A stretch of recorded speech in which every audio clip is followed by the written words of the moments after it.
माननीय सभापति जी, चीन हमें आंख दिखा रहा है और लगातार हमारे देश की सीमाओं में घुसपैठ कर रहा है।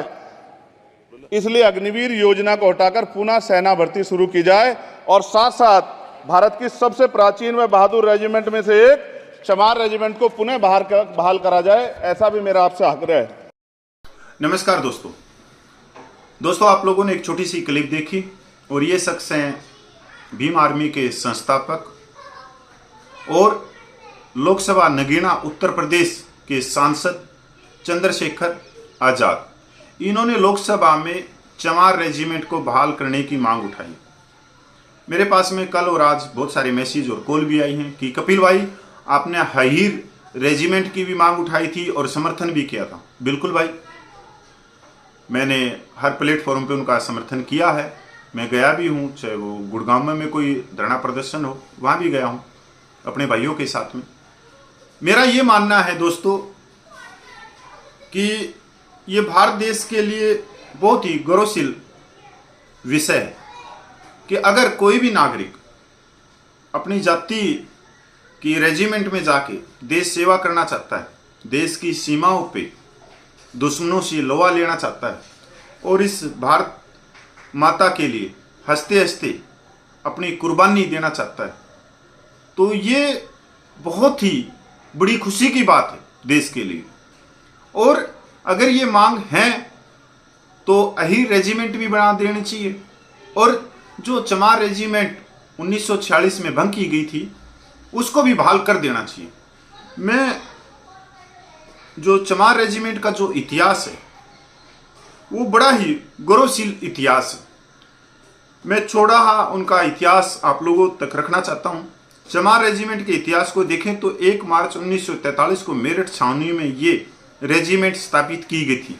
इससे पहले एक साल तक यह 2nd पंजाब रेजिमेंट की 27वीं बटालियन के रूप में ट्रायल के तौर पर थी।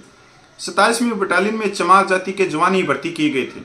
जब उन्होंने हथियारों की ट्रेनिंग और शारीरिक समस्याओं में खुद को साबित कर दिया, तब विधिवत तौर पर स्वतंत्र तौर से चमार रेजिमेंट की स्थापना की गई।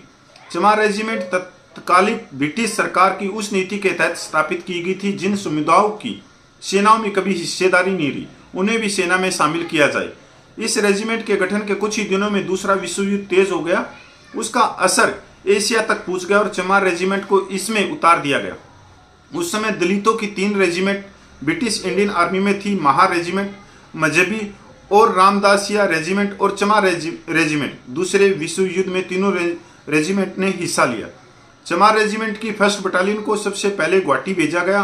असम के बाद इस बटालियन को कोहिमा, इम्फाल और बर्मा वर्तमान म्यांमार की लड़ाइयों में तैनात किया गया। दूसरे युद्ध में इसके कुल 42 जवान शहीद हुए। इन जवानों के नाम इम्फाल, कोहिमा, रंगून आदि के युद्ध स्मारकों में दर्ज है। चमार रेजिमेंट के 7 जवानों को विभिन्न वीरता पुरस्कारों से सम्मानित किया गया है। यही नहीं, इस रेजिमेंट की 1st बटालियन को battle honour of Kohima award भी दिया गया। दूसरे विश्व युद्ध के बाद महार रेजिमेंट को तो बनाए रखा गया, वही मजहबी और रामदासिया रेजिमेंट का भी नाम बदलकर सिख लाइट इन्फेंट्री कर दिया गया। लेकिन चमार रेजिमेंट को 1946 में भंग कर दिया गया। इस रेजिमेंट को भंग करने का विरोध हुआ और इसे फिर से बहाल करने के लिए आंदोलन शुरू हो गया। रेजिमेंटल दफेदार जोगीराम जी के नेतृत्व में इसके 46 जवानों ने विद्रोह कर दिया और इसे बहाल करने के लिए आंदोलन करने के कारण उन्हें जेल की सजा भी हुई। इस रेजिमेंट के एक सैनिक चुन्नीलाल जी जो अभी तक जिंदा थे, जो हमारे महेंद्रगढ़ जिला के थे,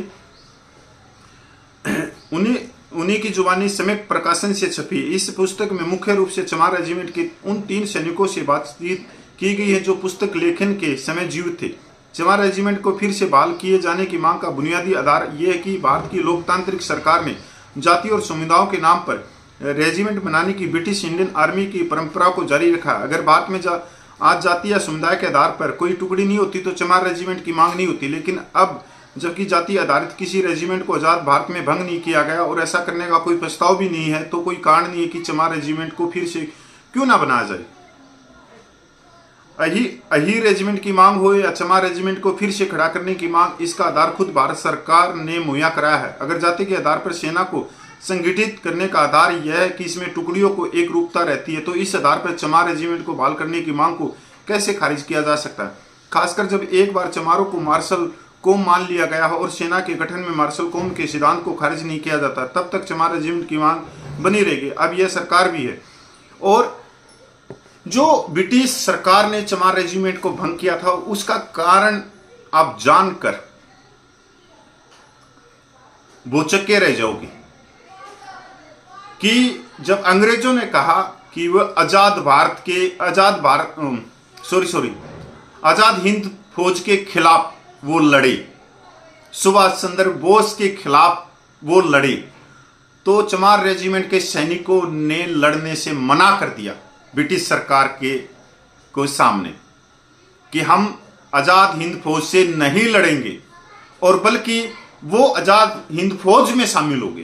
तो वाकई में ये बहादुरी कह सकते हैं हम कि ऐसी जानकारियां भी मिल रही हैं कि तो गर्व है हमारे को ये इन शहीद सैनिकों के ऊपर। और जो मांग उठाई है भाई, मैं तो समर्थन करता हूँ अहीर रेजिमेंट का भी और चमार रेजिमेंट का भी, और उम्मीद करते हैं कि अब संसद में जैसे हमारे अहीर रेजिमेंट की हमारे हरियाणा, दक्षिण हरियाणा में ये मांग जोर शोर से उठती रहती है क्योंकि वह अहीर वाला क्षेत्र है और वहाँ के उप रक्षा मंत्री भी रहे हैं और आज भी केंद्रीय मंत्री है राव इंद्र सिंह जी।